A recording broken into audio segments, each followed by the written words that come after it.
এই তো বেরিয়ে গেছে। হ্যাঁ হ্যাঁ হ্যাঁ হ্যাঁ, ঢুকছে এক্ষুনি। দাদা একটু কথা ছিল। কি কথা? একটু কাজ বাজের ব্যাপারে। আজকে আমি একটু তাড়ায় আছি। হ্যাঁ ঠিক আছে, কালকে আসো, কালকে কথা হবে।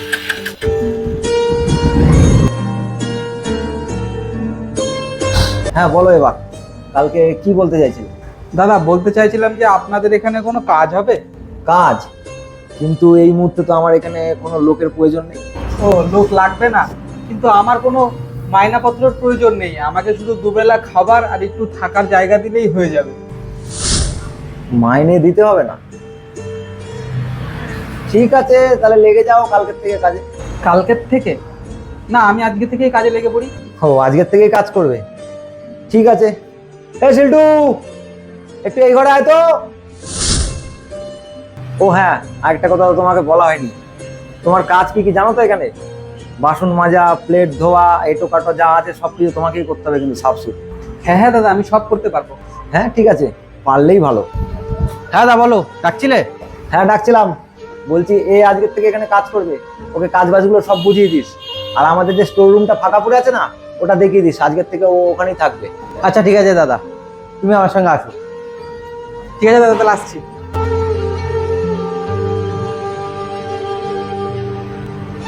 কিরে, তুই এখানে কি করছিস? সিল্টুদা, আমিও না তোমার মতো রান্না করা শিখতে চাই। রান্না করা শিখবি? কেন, যে কাজটা করছিস সেটা তো পোষাচ্ছে না। না না, পোষাচ্ছে না কখন বললাম? আমি তোমাকে দেখি রান্না করতে, তাই আমারও মনে হয় তোমার মধ্যে একটু রান্না শিখি, তাই তোমাকে বললাম। যেটা বলেছিস সেটা তোর মধ্যেই রাখ, ভুল করে যেন দাদার কানে না যায়। আর যদি যায়, ধার ধরে তোকে কাছ থেকে বার করে দেবে। আচ্ছা ঠিক আছে, আর কোনোদিন বলবো না। হ্যাঁ, রান্না করা শিখতে চাইছিস, শিখিয়ে দেবো, কিন্তু সেটা সব সময় না, কাজের ফাঁকে ফাঁকে। আচ্ছা ঠিক আছে দাদা, তাই হবে, আমি কাজের ফাঁকে ফাঁকেই শিখবো। ঠিক আছে শিল্টু, তুই যদি বলিস এখন কাজ ছেড়ে দিবি, তাহলে তোর পরিবর্তে আমি এখন লোক পাবো কোথায়?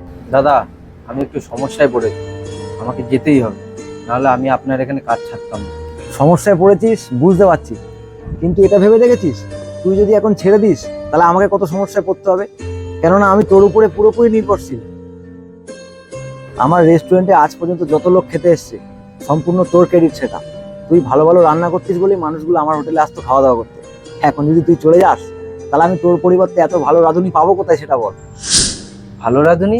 দাদা, ভালো রাঁধুনি তো আপনার চোখের সামনেই আছে। চোখের সামনে আছে? তুই কার কথা বলছিস? কেন, পিন্টুর কথা। পিন্টু?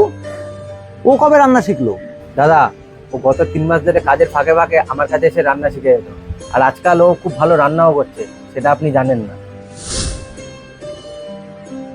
দাদা, আপনার যদি বিশ্বাস না হয়, আপনি আগামীকাল ওকে দিয়ে রান্না করিয়ে দেবেন।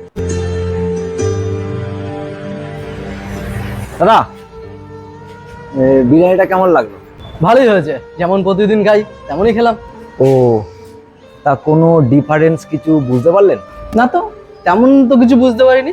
ও আচ্ছা আচ্ছা, ঠিক আছে, আসুন তাহলে, আবার আসবেন। হ্যাঁ, ও আজ থেকে তুই আমার এখানে একজন রাঁধুনি। রাঁধুনি? আমি? হ্যাঁ তুই। তোর মধ্যে যে এত ট্যালেন্ট, সেটা তোকে দিয়ে রান্না না করালে আমি মনে হয় কোনোদিন জানতেই পারতাম না। না, ওই সিল্টুদার সঙ্গে থেকে থেকেই যা শেখার শিখেছি। ও আচ্ছা, বুঝলাম। তারপর বল, মাইনে কত টাকা নিবি? মাইনে? আমাকে? হ্যাঁ তোকে। আমার তো একজন রাঁধুনি দরকার ছিল, আর যাকে রাঁধুনি হিসেবে রাখবো তাকে তো মাইনে দিতে হবে।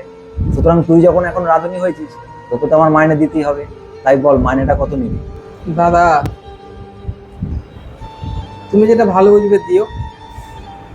আচ্ছা, তোকে একটা অনেকদিন ধরে আমি কথা জিজ্ঞেস করে ভাবছিলাম, আজকে জিজ্ঞেস করতেই হবে। তুই এতদিন আমার এখানে ফ্রিতে কাজ করছিলিস কেন সেটা বল। আসলে দাদা, আমি যখন গ্রাম থেকে শহরে পালিয়ে চলে আসি, তখন অনেক মানুষের কাছে গেছিলাম কাজের জন্য, কিন্তু কেউ কাজে রাখেনি। তাই ভাবলাম যদি আমি বলি ফ্রিতে কাজ করব, তাহলে হয়তো রাখবে। তাই আর কি, আমি ফ্রিতে কাজ করছিলাম। সবকিছুই পরিশ্রমের ফল তোমার। যার উদাহরণ দেখো না, তুমি একদিন লোকের কাছে ফ্রিতে কাজ খুঁজছিলে, আজকে আমি তোমাকে পয়সা দিয়ে কাজে রাখছি। এরকম ভাবে পরিশ্রম করতে থাকো, একদিন এর থেকে আরো ভালো জায়গায় পৌঁছে যাবে। এমনও হতে পারে তুমি এর থেকে একটা বড় হোটেল নিজে খুলে ফেললে। সবই আপনাদের আশীর্বাদ। না না, এটা কোনো আশীর্বাদ না, এটা সব তোমার কর্মের ফল। ধন্যবাদ দাদা, তাহলে আমি কাজ করি।